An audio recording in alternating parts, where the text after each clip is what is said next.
Hi guys, welcome back to the channel for another Japanese Market Tuesday or Wednesday, depending on where you're watching from.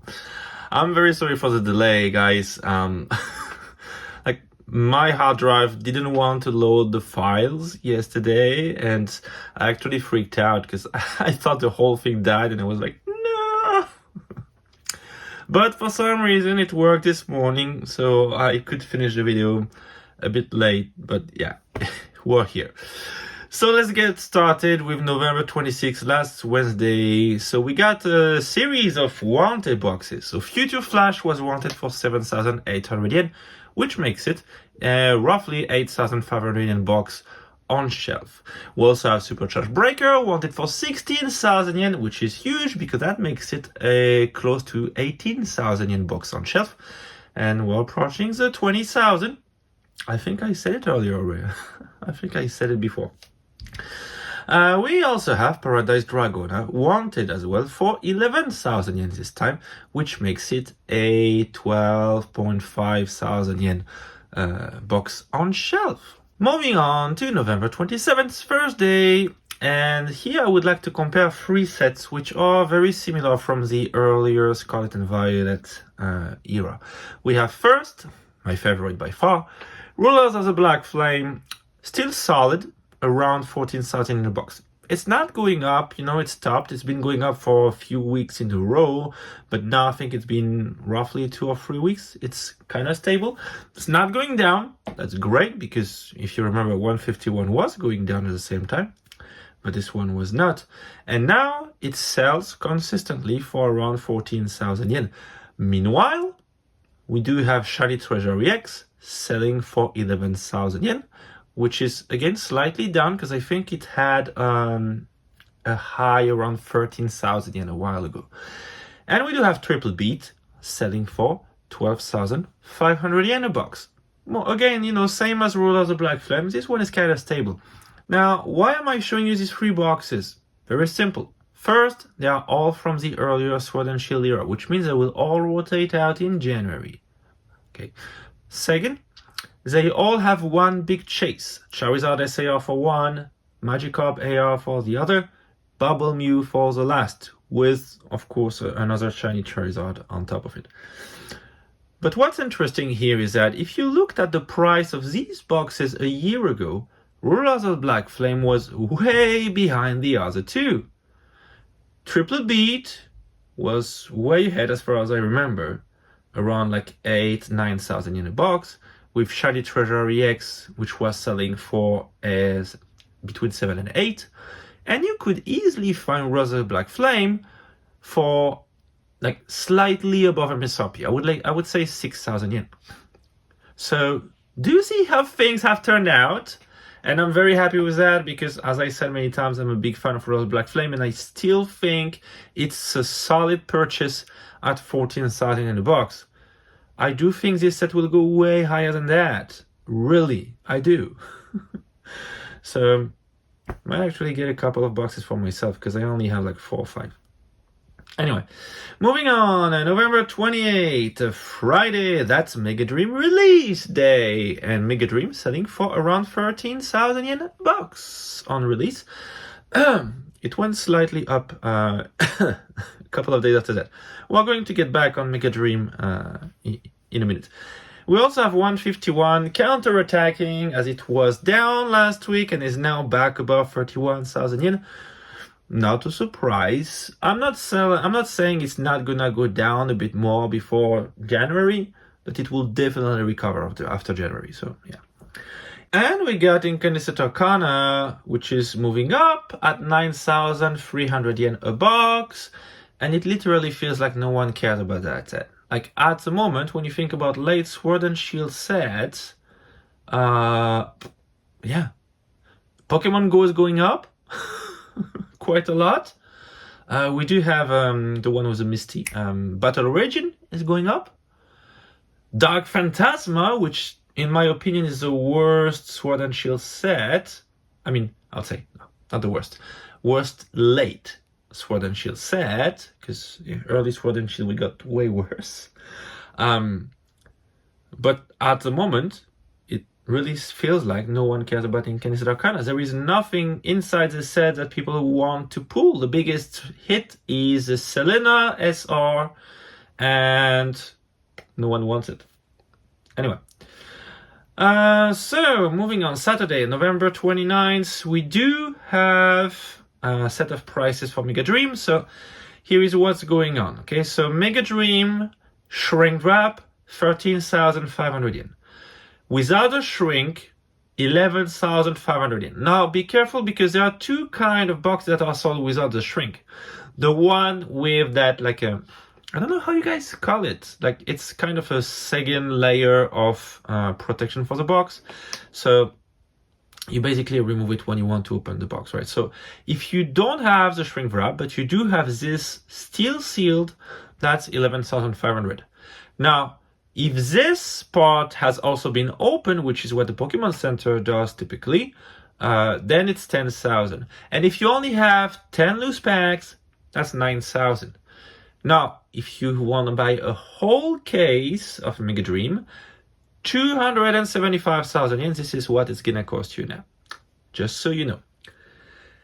And at the same time, the Pokemon Company has announced the next wave of reprint for Mega Dream and Inferno X, and it's coming on December 12th. Yes, it's very soon. It's also very common, especially for a holiday set, usually a couple of weeks after release, we get the first wave of reprints. I'm definitely going to try to get some extra boxes on December 12th. I'll be there. If you're in Japan, try to pay a visit to your local appliance stores. They might get boxes in stock. And we have a new set of Aero cards that have been spotted in Mega Dream. And it's happening quite a lot recently. If you remember Battle Partner, which was also this year, we had the Gold and Zoroark that was sometimes printed with the texture of the SAR and Zoroark, which made it the most expensive card of the set. Now, in this case, it's not that obvious, but we do have the Japanese text, so that includes the name of the Pokemon, but also the abilities text. So the Japanese text was printed with the Chinese texture. So the texture made for the Chinese text.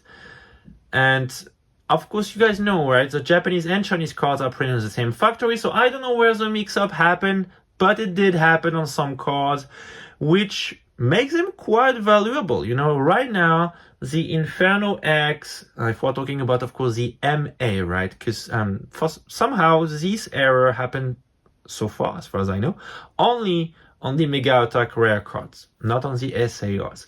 So the Mega Attack Rare Mega Charizard, the one I pulled in my opening video, is currently worth around between 5,000 and 6,000 yen, sometimes a bit more.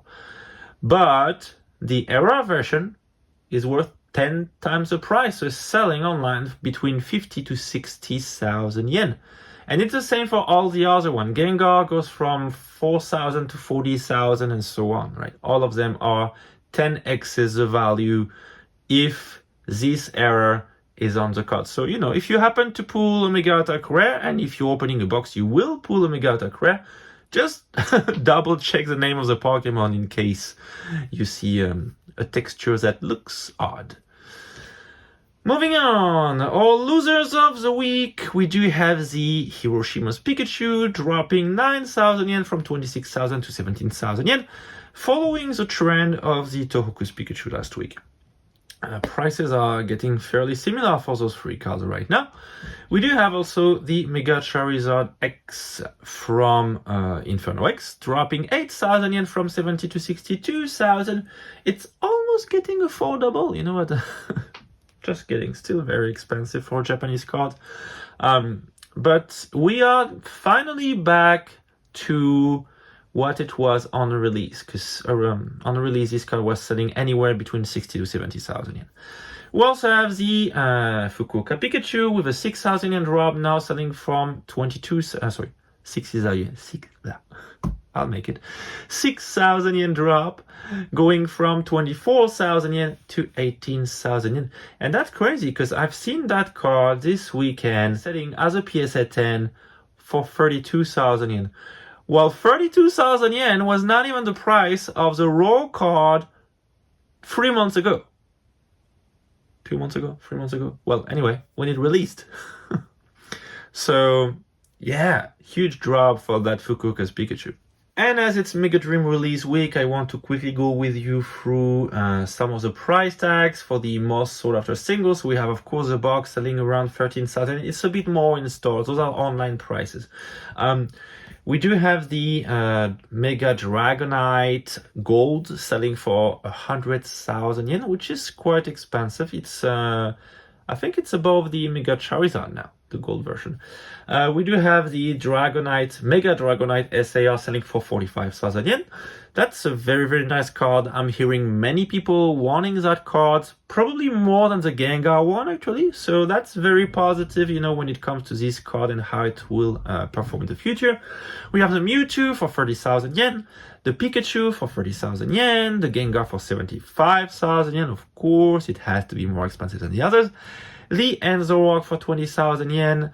We also have, what's her name? Iris, I think, for 18,000 yen. And we have Canary for 25,000 yen. And to finish this week's videos, I prepared a small, if I can call it small, list of all the most wanted cards of the stores around, right? So these ones are coming from Shinsoku because they are fairly stable when it comes to price. Like, they are not cheaper than average, they're not more expensive than average, they're like right on the line. So when it comes to slabs, let's have a look at a few of them. So we have the Pikachu and the Beauty looking back. So those are buyback prices, okay? Not selling prices. So if you want to know the selling price, just add 10% on top of it, roughly. So the Beauty looking back, 234,000 yen buyback price, which makes it a 260,000 yen card on shelf. If you want to look at a couple of others, we do have the 25th anniversary Pikachu beautiful card, which I want in my collection. I will never cease to say it.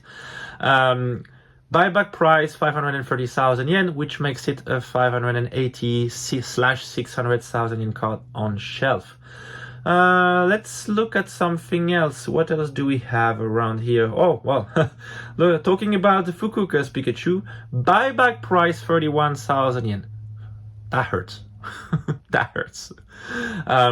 Which makes it a 34,000 yen card on shelf. And fun fact, the Tohoku's Pikachu is actually more expensive in a PSA 10 than the Fukuoka's Pikachu. While the raw card of the Fukuoka's is more expensive, the PSA 10 version is more expensive for the Tohoku. I like that. Now, let's move to something slightly older. What else do we have? The Monk card, among promos. We have the Mimikyu, of course, the most expensive of them all, selling for 1,190,000 yen. Again, buyback price, which makes it a 1.4 million yen card on shelf. We also have the Mario and Luigi Pikachu. Mario buyback price 1.94 million yen, Luigi 1.18 million yen, which makes the Mario a 2.2 million yen card on shelf, and the Luigi a 1.3 million yen card on shelf. Looking at the pawn shows, we have Mega Charizard X pawn show, buyback price 1.4 million. The two Rayquaza around 1.1 million. What else do we have? The Gengar VMAX, buyback price 195,000 yen. Rayquaza VMAX, very, very expensive, buyback price 510,000 yen. And as you can see, I told you a couple of weeks ago, it is more expensive than the Moonbryon with a buyback price of 415,000 yen. We also have the Lugia V buyback price 86,000 yen, which makes it close to 100,000 card on shelf. The Latios Latias GX Tag Team buyback price 480,000 yen, which makes it a 520,000 yen card on shelf. And so that's crazy because that makes the Rayquaza VMAX a more expensive card than the Latios Latias. And I can understand Rayquaza being more expensive than Umbreon. I'm having a hard time, though, understanding why Rayquaza is more expensive than Latios and Latias. We'll finish with some trainer cards. We have the Lily Extra Battle Days. Buyback price 6.6 million. That is insane. That makes it a 7.5, roughly 7.5 million card on shelf. The Friends in Alola, 440,000 yen buyback price. That's a 480,000 yen card on shelf. We have the Erika's Umbrella. I'm calling it Erika's Umbrella, but no, it's Erika's Hospitality with Umbrella. Buyback price 139,000 yen. That makes it 155,000 yen card on shelf. And that's basically it. A couple of very modern ones. Lycia's Appeal. Buyback price 33,000 yen. So that's a 36,000 yen card on shelf. Iono, 69,000 yen. Buyback price. That's a 75,000 yen card on shelf. That's all I had for today. I'll see you again next week. Meanwhile, don't forget that if you're after any Japanese item, including the ones we talked about in this video today, don't forget my Patreon. By subscribing to Patreon, you get access to the latest Pokemon Fire sales in Tokyo, as well as a unique possibility to order any Japanese item directly through me without any commission. And of course, don't forget to subscribe to the channel. Leave a like, it's always appreciated. A comment if you feel like it. And if you really enjoy my content, please share it around you. It really does help the channel. Thank you for watching. See you next week.